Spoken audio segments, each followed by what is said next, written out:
Nicodemus answered and said unto him. This is John 3, beloveds. I'm reading from the 9th verse. He says, Nicodemus answered and said unto him, small letter, him.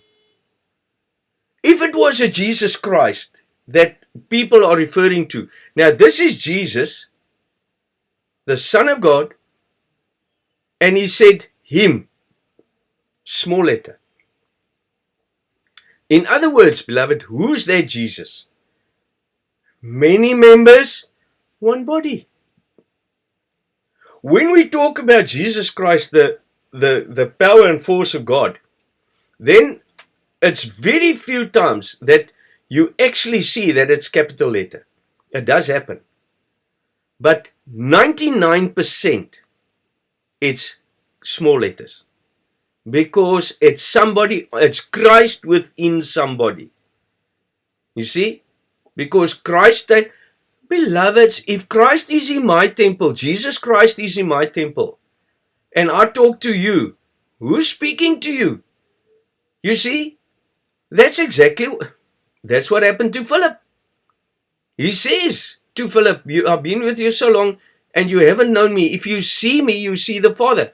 What am I seeing? I don't know what I'm seeing. You see? But you don't have the eye to see that this is Christ speaking to you. This is God speaking to you. And that's why when you start realizing, when the mind opens and you start fathoming and grasping these things, then you can see, but truly God is now speaking to me. God really wants to save me. This is what God is. When you have dreams, beloved, when you have visions, when you have these gifts, where does it come from? It comes from God. It's not something that's in your mind. That's why we are able to lay our dreams. Those who believe carnally, they can't lay out dreams. They don't even know what it's all about. So he says, verily, verily, I say unto thee, we speak that we do know, and testify that we have seen. We, small letter. He says, and no man hath ascended up to heaven, but he, small letter, that came down from heaven. Isn't that Jesus Christ? When other people read this, like the apostle said, he said, we're in the second coming of Christ now at the funeral. We're at the second coming. Because he said to Paul, he said, where I'm going, you can't come. And he ascended. So, to them it's a physical thing. How can it be anything else if you take it physically, beloveds, if there was a physical Jesus? If there was a physical Jesus, then according to Acts 1, there had to be a physical Jesus that descended on physical clouds. How can you take those parts of the Bible and take it out? And then just take these? No, but look, Jesus spoke to them. I know Jesus spoke to them. Obviously, Jesus spoke to them. But before you go there, first see whether he was born. If it wasn't possible for him to have been physically born, how can the rest happen? You see, like Sister Waldeck, she spoke to the prophet and she showed him. But prophet, he couldn't have been born physically because you can't follow a physical star. And number 2, the deacon is the angel. The child was born of the Holy Spirit, the Son of God. And the deacon is the one that testifies, that brings Christ to life. What is Jesus Christ, beloveds? It's the path that leads to God. It's the Holy Spirit, the Spirit of truth. So, when Jesus Christ is formed within you, it's when the Holy Spirit enters your mind, when you start realizing the truth. The Spirit of truth, whom the world cannot receive because they see it not. You see? So that is born by the Holy Spirit, the spiritual way of understanding. And she said now that Jesus is formed by the deacon testifying somebody. The priest is Joseph. Now the deacon goes out on testimony, not the priest. That's wrong. The priest Joseph did not go to Mary. The deacon, that's why we live according to the word of God. So the deacon goes out and the brothers and testify, those who have the Mary mind, who are pure of mind, that's not defiled. Because if they defiled, they'll say, no, we from this church and we from that church and we this church. We don't listen to anybody else. They defiled. Nothing wrong with that. Doesn't matter. They're not meant to be called. That's how it is. Don't worry about it. You just look for the Mary minds. You see? So then the angel goes out to testify and reports to the priest. So the Mary is engaged to Joseph through the deacon. Now, when Christ is formed, when that deed comes to life, when that understanding comes to life within me, the Holy Spirit, that I know the truth, even you start going to church and you start joining and listening and breaking bread, now this Christ is formed within you, beloveds. And now, when that person is taken up, then he becomes the priest's responsibility. Now he marries the priest. The priest is the husband, and the responsibility, the deacon and the brothers and sisters, is the wife, the soul's bride. And the priest is the angel, like the deacon is the angel, and that's his soul's bride. So that's what happened. There can't be a physical person born out of a virgin that nobody touched but the Holy Spirit, the Spirit of truth. So if it's not, but God doesn't want that to happen. He wants Christ to be formed within you so you understand how to escape from this world, because He wants your soul. The dust must return to the earth and the soul must return to God who gave it. And that can only happen by Jesus Christ, the path which leads to God. The truth. I am the way, the truth, the life. Life. If you don't have Christ, you don't eat my flesh, you don't drink my blood, you have no life in you. John 6. I give you life because I teach you the truth. I teach you the path, how to escape. Now you have the truth. Now you know how to escape. And that's when she marries Joseph. And there's it. Now the one went to Egypt, and the other one went to Jerusalem to be introduced to the Lord. The Lord was introduced to the Lord. The other one went to Egypt. Now which one's Jesus now? Which one's the right one? We can't just stop that and say, no, but don't worry about that, whether Jesus was physically born or not. Beloved, if you say that, you are lost. And I'm not pleased. I'm not fighting with anybody. I'm not showing anybody what they must do or not do. You are not under the law, not one of you.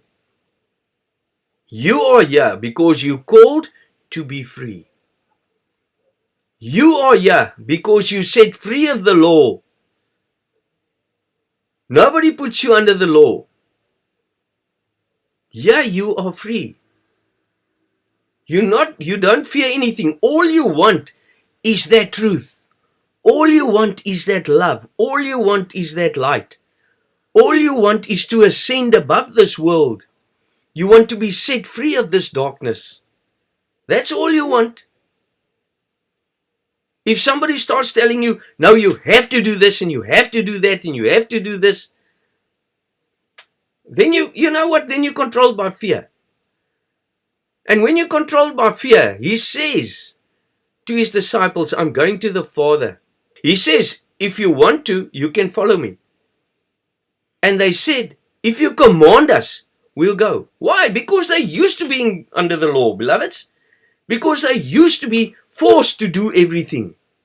Otherwise you're in hell. Otherwise you don't want that. Because you are, that's one thing you have to understand. Beloveds, please, you are in hell. You have to get out of hell. You are in darkness. You have to get into the light. You are darkness. You have to become light. It's not now you this and now you're going to end up in hell. You are in hell. Now somebody has to take you out of hell and get you into the kingdom of God. And that's why I said to them, if I command you, no one that I command will enter into the kingdom of God. Why? Because I'm forcing you. When I force you, you're under the law. When you're under the law, you can never enter into the kingdom of God. Isn't that logic? You see? So that's why you have to understand. This is what I want. When do you want it? Only, beloveds, when Christ is formed within you, that spirit has to be fed. Then you know Christ is formed within you. Then you know. And when that happens, beloved, that Christ can grow. Because you are here to eat from the mouth of your Father. That's why you're here. You want to magnify this child. Again, beloved, please forgive me, but this is one of the most important texts. 2 Corinthians 13:3.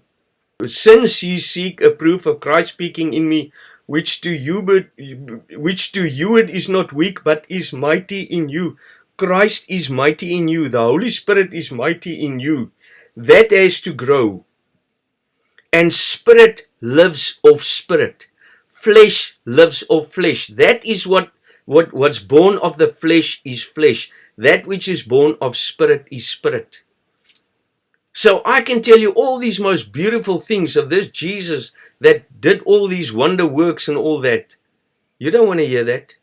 You want to hear how to become spiritual. You want to know how to lay out dreams. You want to know what you are dreaming. When you dream, because you dream in tongues, you dream in visions, you dream in a language that people don't understand. So now you want those things laid out. And if you don't understand the Bible spiritually, you will not understand that. And that's why, beloved, I want you to understand that Jesus Christ is the Holy Spirit. The Holy Spirit is Jesus Christ. Jesus Christ is Emmanuel. Emmanuel is God. You can never separate that. There can't be a Jesus there, a Holy Spirit there. And if you say Jesus was sent from God, you're gone. You're lost. Because now you're separating the two. You can't, beloved. Because the Holy Spirit is formed within me by the light within you. David says, the Lord speaketh unto my Lord. The Lord within you speaketh unto the Lord within me. The light within you is recreated within me. If I am an engineer, I place all my wisdom within you until you become an engineer. First I'm a first grader, then a second grader, and then a third grader. 12 years old, I'm in the temple. He wasn't a physical 12-year-old Jesus. So many years on this path, then he started taking over this temple and started speaking from the temple. Get away from a physical Jesus. There never was. As I said, I was busy telling you. And the sister said, but can you now see there couldn't have been a physical Jesus? And he said, okay, he wasn't physically born, but he definitely was physically crucified. Hello? So, beloved, but we've run out of time, and we'll continue with this tomorrow. There's a few things I want to show you.